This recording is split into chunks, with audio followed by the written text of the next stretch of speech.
In today's video, I'm going to teach you how to remove TurboTax Premium.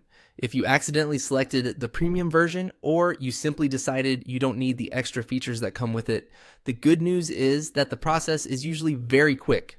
I'm going to walk you through exactly what to look for so you can switch away from premium with confidence. To begin, make sure you're already signed into your TurboTax account and inside your current tax return. Once you're on the main working screen, take a careful look around the page for the option labeled Switch Products. This is the key setting you'll use to change your current plan.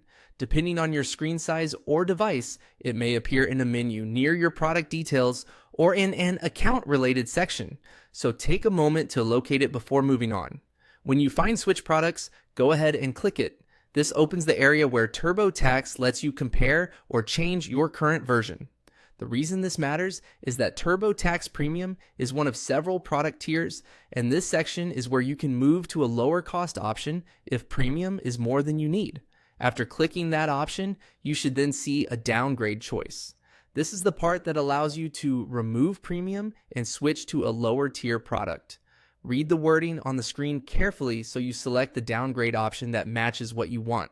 In most cases, TurboTax will clearly show that you're moving from premium to another version, and it may also explain what features you'll lose by switching. That's completely normal, and it's a good idea to review that information before confirming the change. Once you see the downgrade option, proceed with it to remove TurboTax Premium from your return.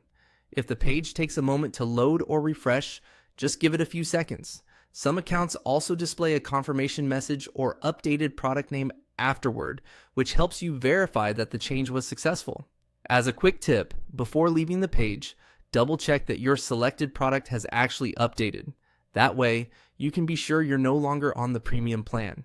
If you don't immediately see the change, try refreshing the page or reopening the product section to confirm your current version. And that's all it takes to remove TurboTax Premium. It's a simple process once you know where to click and what to look for.